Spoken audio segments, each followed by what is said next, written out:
My older sister Shizuka gave birth to a baby boy. I was excited to finally meet Shizuka's child, so I headed to my parents' house, but my mood was turned upside down by my sister's husband Kota. We took turns holding the child, but when it was my father's turn to give him symptoms of dementia, Kota blurted out something outrageous. "Wait a minute. What are you doing to my precious child? You'll look senile. I can't let someone in the countryside hold my grandchild." I slammed the desk and stood up. That was rude no matter what. My older sister tried to say something, but she couldn't get the words out, and my mother's eyes filled with sadness. Just as I was about to tell Kota off, intending to cut ties with him, my father suddenly stood up and spoke. Up until then, my father had seemed to be looking downcast, but after hearing Kota's words, I felt like an eerie light shone in the back of his eyes. "That child is not my grandchild." The room suddenly fell silent at my father's words. "My name is Umi no Wataru. I'm in my 30s and work for a company. I work for a listed company, and the pay is not bad, and the work is rewarding. It's a well-known company that everyone resents, but it's not because I'm an excellent person that I work there. In fact, when I was a student, I often caused trouble for my parents, and I would often get phone calls from school, and both my parents and I would apologize. My father, Hyde, would often scold me, saying that if I couldn't follow the school rules, I wouldn't be accepted in society. He was worried about my future.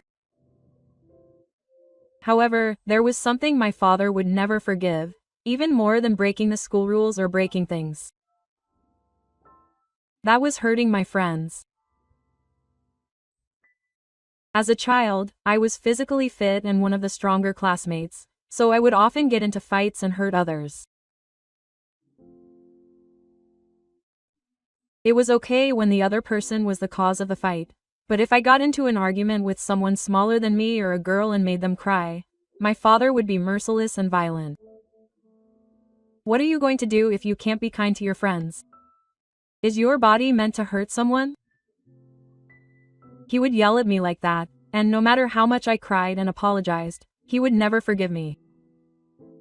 Since this was an everyday occurrence, my father would often complain that he could never imagine me becoming a respectable adult once I entered the workforce.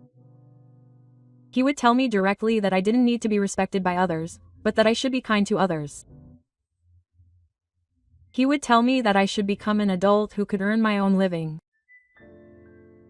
He would never ask anything more of me. My father seemed to be very worried about me, but despite his worries, I was successfully offered a job at a listed company. It was over 10 years ago, but I still vividly remember how my father cried tears of joy at that time. At that time, my father was so strict that it would not be an exaggeration to call him a tyrant, but while I was attending university, he was diagnosed with mild cognitive impairment, which is considered a precursor to dementia. He did have frequent forgetfulness and irritability, but it was not severe enough to interfere with his daily life. The symptoms had not progressed for several years, so we could just accept him as he was for a while, and no one in the family realized that his situation was that bad. It was only a few months ago that I began to notice something strange about my father. Around this time, he had slipped and broken his leg, and was living in a wheelchair. The doctor recommended that I stay in the hospital, but at my father's strong request, it was decided that I would be treated at home instead.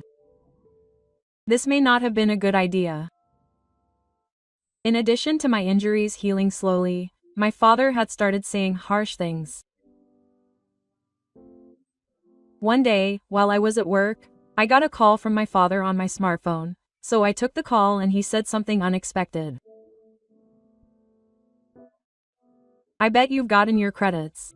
You can't just play around all the time just because you're a college student. You'll be entering the workforce soon. Do what you need to do properly. And then, are you coming home at the end of this year? At first, I thought my father was joking. I graduated from college more than 10 years ago. Although he had mild dementia, he never said harsh things, and above all, the last time I saw him, he was so calm that I didn't even notice. What are you talking about? I'm at work right now, so if you have any requests, can you tell me?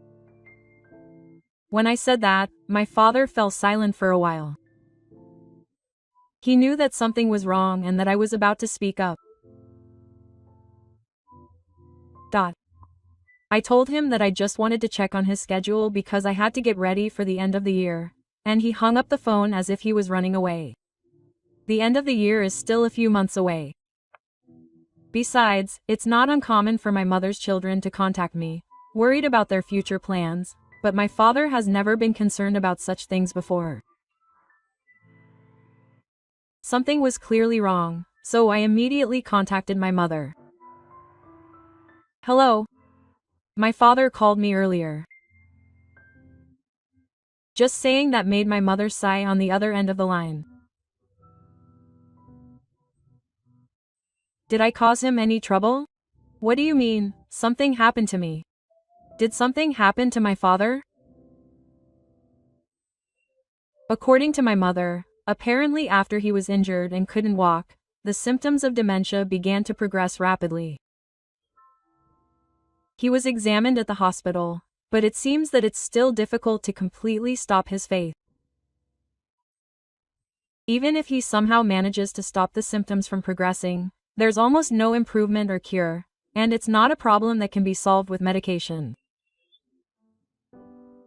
So that means my father will eventually lose his mind too. When I think of my father when I was little, I can't imagine such a future. But I guess it will eventually become a reality. I'm worried about my father, but at the same time, I'm worried about my mother. My mother answers my question, will my father and I be able to make ends meet? With a look of distress on her face. That's the problem.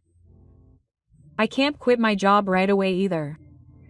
It doesn't look like I'll be able to be flexible until the end of the fiscal year at least.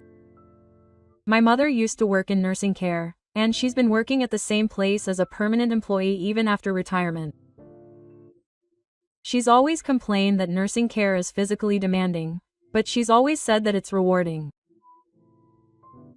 That's probably why she's continued working the same job even after retirement, but work and home life are definitely different things. I can't stand the thought of my mother being exhausted from caring for her at work, and then having to deal with my husband when I get home. I've seen shocking footage on TV of couples who have been physically and mentally exhausted by caring for her, so I couldn't bear the thought of my mother going through such hardship. I quickly launch the phone book app and quietly call my sister. Hello. What's wrong all of a sudden? Sister? Actually, I had something to talk about, and I told her that my father's feelings were getting worse and that I was worried about leaving her to her mother alone. I can't visit my parents' house unless I travel more than an hour to get there, but my older sister lives near my parents' house with her first husband, Futoshi. I told her that I wanted her to come by once in a while and check on her, even if it wasn't every day. However, after some hesitation, my older sister told me in an apologetic voice, I'm worried about your father and mother, but the truth is, I'm pregnant. My due date is in 2 months. Futoshi seems busy and is hardly ever home, so I might not be able to help much. I had mixed feelings about the sudden news. I was happy that my older sister had seen it, but it hadn't even been a year since she remarried Futoshi. It didn't seem like a well-planned thing to do, and I began to think that maybe that was the reason she decided to get married. After that, Futoshi seemed to be listening in on the other end of the phone, and I could hear him talking to my older sister right next to me. Quote, "Please give me a break at the end. We're having a hard time, so let me take care of everything. Understood? I'll never do that." My sister must have instinctively covered her mouth with her smartphone. It was hard to hear halfway through, but Koda's words reached my ears clearly. "I'll try to be careful, but I might end up relying on Wataru more. I'm sorry." My sister hung up the phone as soon as she said that. After that, there was no sign of my father's symptoms, and in fact, his behavior gradually increased, suggesting that he had problems with his cognitive function. One day, I got a break from work early and headed to my parents' house, where my sister's car was unusually there. The front door was unlocked, so I went inside and heard my sister and Koda talking in the living room. "Your father is definitely suspicious now. Before he loses his mind and gives away everything, you should start talking about the inheritance. Don't be so unreasonable. I want to do something to make sure he's still willing to wait. I can't talk about money so suddenly.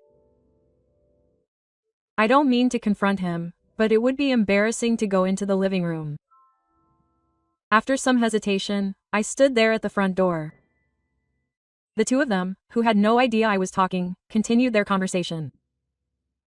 "Even if you say you're patient, you never know when you'll go. If Shizuka won't say anything, it's ridiculous to have to pay inheritance tax. I don't want to fight your carefree older brother at all." "Why are you saying that?"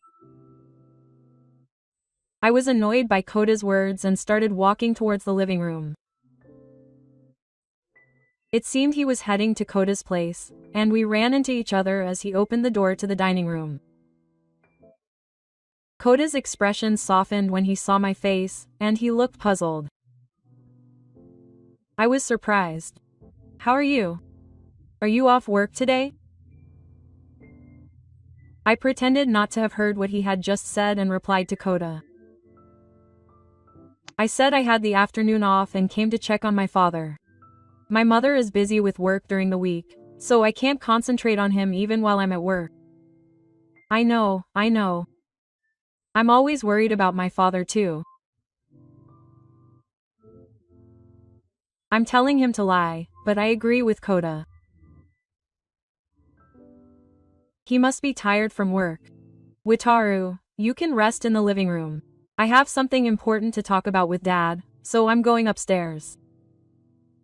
With that, Koda headed upstairs to where my father was.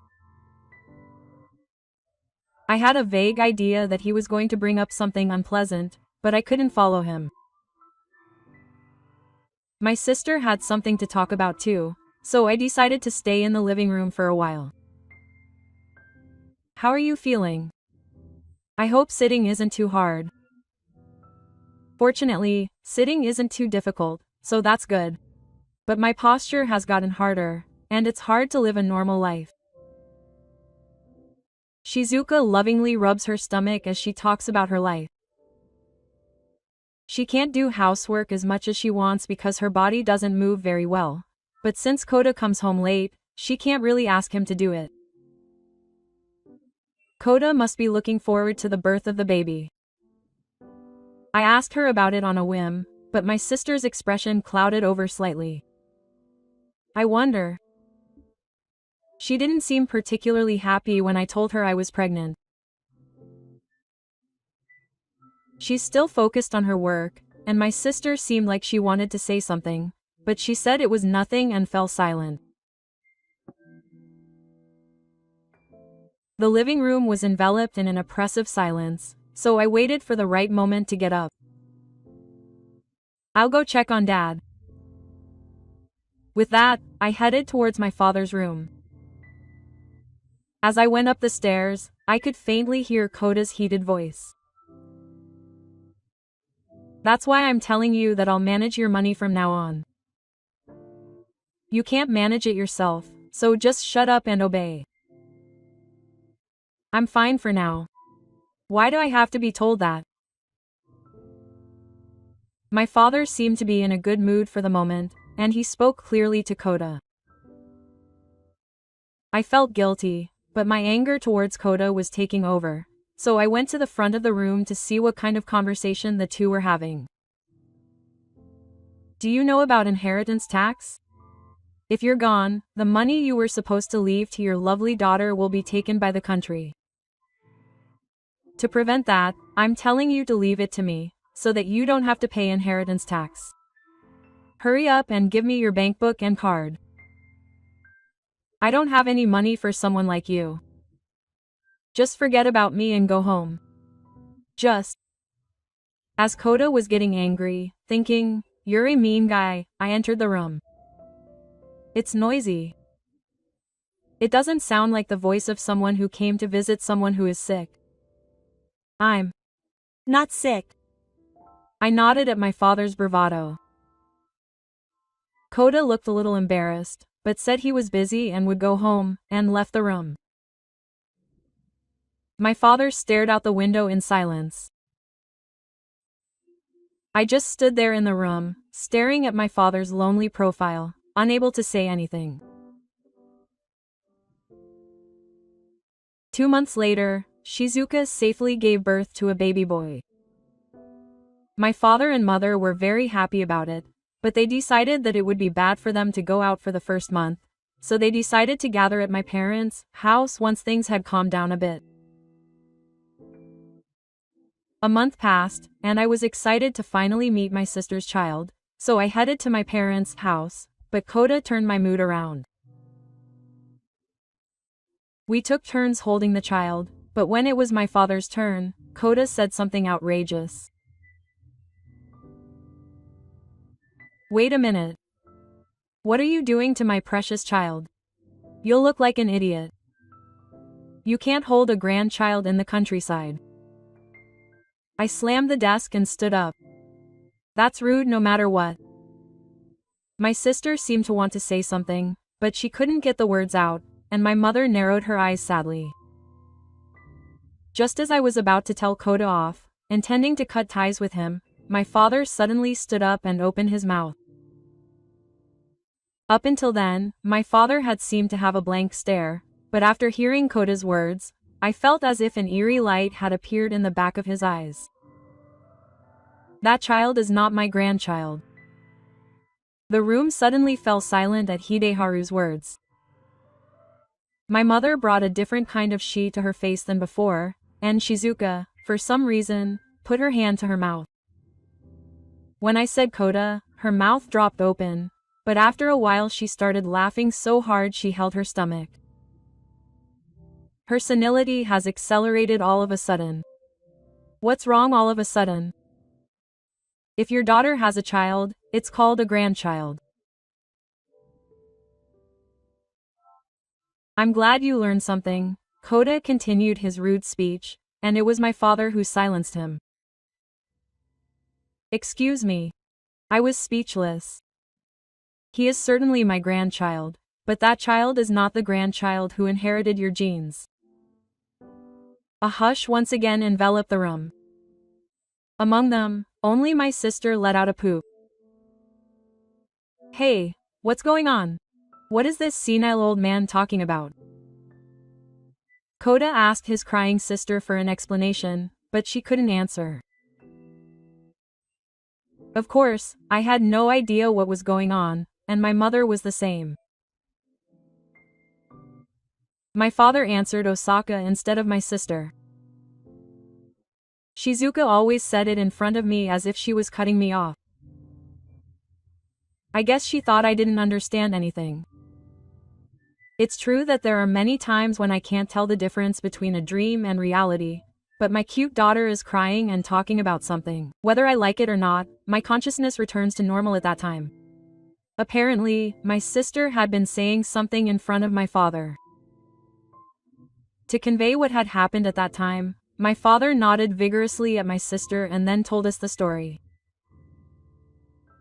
The content of what she said contained a shocking fact.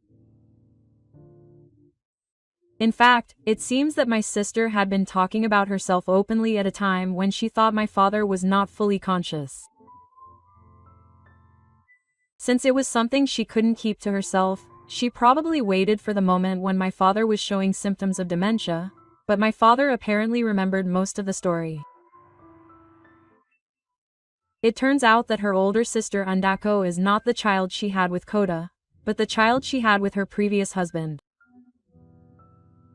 Apparently, Koda told her while her older sister was grieving after losing her previous husband in an accident. Shizuka realized she was pregnant when she became intimate with Koda, but Koda was so excited, mistaking the child for his own, that she couldn't tell him the truth. She knew she couldn't keep quiet forever, but the months passed. Just as she was about to keep it a secret, she began to vaguely sense that Koda was being close to her because he was after her father's fortune. It seems that she had been seriously thinking about him, but she couldn't blame Koda while putting herself aside, so she confided in her father about her feelings. "Come on, that can't be right. Don't make fun of someone." Koda furrows his brow and glares at Shizuka. Her older sister keeps her head down. All she can say is, "I'm sorry." It's not, "I'm sorry." Is this what it's like to live with a weak-looking woman like you and put up with it? Well, it can't be helped now. Koda lowered his voice even further and spoke to his sister and father. "I know you've been saving money in Shizuka's name. It wouldn't be right if it wasn't Shizuka's money and not yours. I'll divide the assets, including that." She may have made up her mind to get a divorce. I can see that she's determined to take all the money she can get before that happens. It's not a pleasant idea, but if it means my family can cut ties with this man, it doesn't seem like a bad idea. But my father wouldn't agree to it. He was worried about inheritance tax. Even if I gave Shizuka the money now, it wouldn't go straight to you, but is that okay? It's a considerable amount, so you'll have to pay a lot of tax. What are you talking about? Why would I have to pay taxes on money that Shizuka has been saving since she was a child? That can't be right. My father worked in finance for a long time, so that's his field. I don't think this information is wrong, but I don't know either, so I'll search the internet. Then, indeed, such information was there. Given the current situation, it would not be strange if my father gave my sister the bank book and the ring, and she would be subject to inheritance tax. Koda also seemed to have come across the same information on his smartphone, and after biting his lip in frustration, he glared at his father. So he left money for his lovely daughter, but he didn't take any measures to avoid taxes. This is why people who don't think about anything can increase their income by more than just handing her money. If they use the special system for building their own home, they can support her with a larger amount of money, and maybe they haven't studied up on the increased income tax enough. All they do is talk about the thief tax, but before you put others down, you should be smart yourself.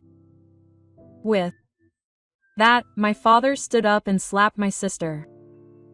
No matter what happens, you're her father. Live a life without regrets. With that, my father smiled gently at my sister and left the room. Koda lashed out angrily at my sister, who was shedding tears at my father's words. "Why are you crying? My life is a mess because of you." I intervened to protect my child with my sister, and confronted Koda. "Can you please go home now? Let's settle this once we've calmed down a bit. Don't worry about the child." The only sound in the room was the baby's cries, and nothing else could be heard. Kota probably has no intention of raising this child, and more importantly, there's no way to repair their relationship. All I can do is pray that the two of them will separate without any major problems. Quote, "I won't let this go," Kota said as a parting shot and left the house. After that, my sister lived at my parents' house for a while. Although he occasionally showed symptoms, my father's symptoms improved as if by magic, and they all seemed to be taking care of their grandchild together. It was about a month later that Kota made a shocking proposal. To my surprise, Kota came to my sister with documents and asked her to sign them to buy a house. "You heard what I said the other day, right? I looked into it too. If we build a high-quality home and use the special system, we can get a significant increase in the amount of money. That way, Shizuka's father will be happy, and it will be a good environment for her too."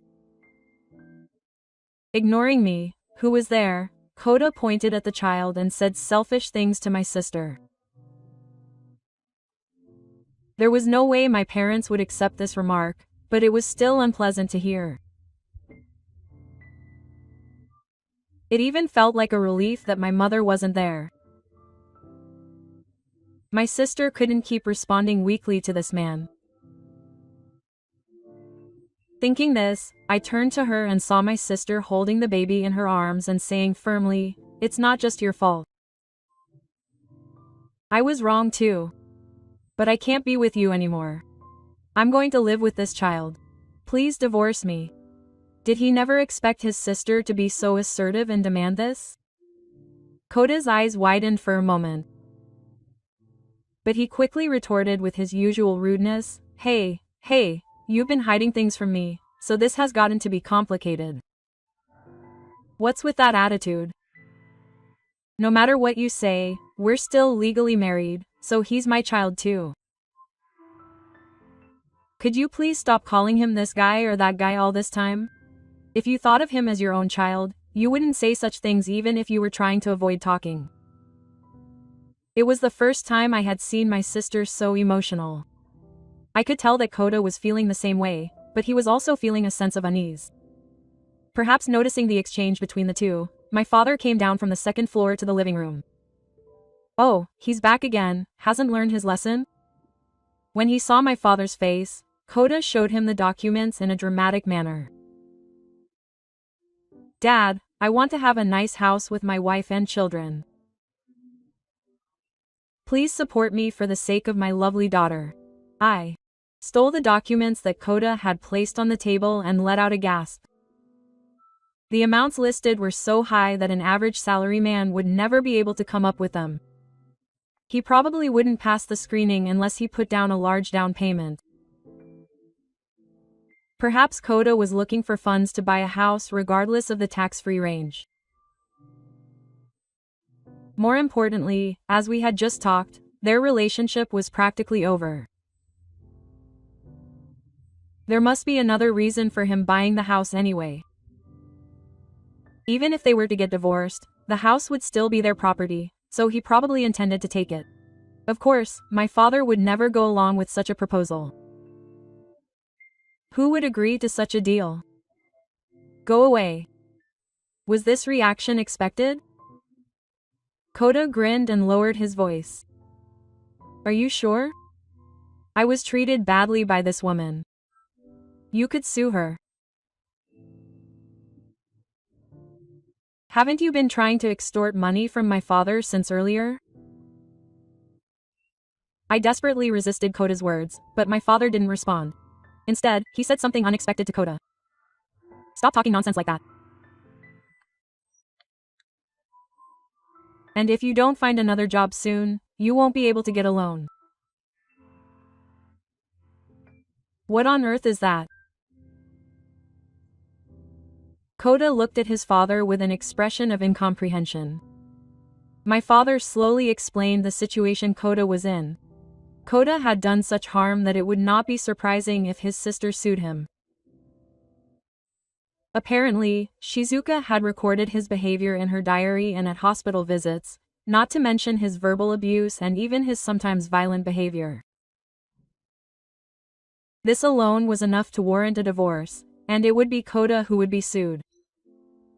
Apparently, my father had sent a report of Koda's behavior to the company he worked for the other day. What have you done?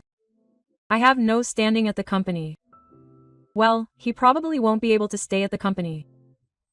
If they don't do anything, I'm going to go and complain directly about the company's compliance.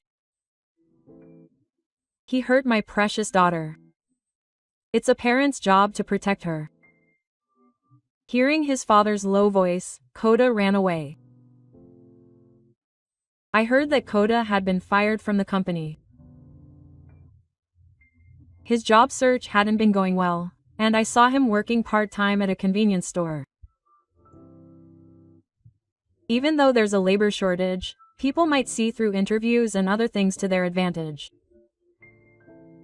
I wonder if Koda will ever realize that there are many things more important than money.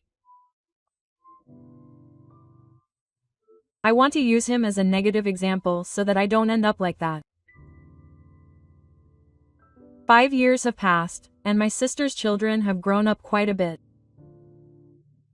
Grandpa, I came to visit you. Hey, don't raise your voice in the hospital. I came with my sisters to visit my father. My father's condition, which seemed to have improved, began to worsen again when my sister's divorce was finalized. Thinking back on it now, it might have been my father's true strength to protect his daughter. How about we all go on a hot spring trip sometime? Get well soon and let me be your parent when you retire. That sounds good. Let's all go. When we spoke, my father, who had been staring blankly out the window, turned to us and smiled gently.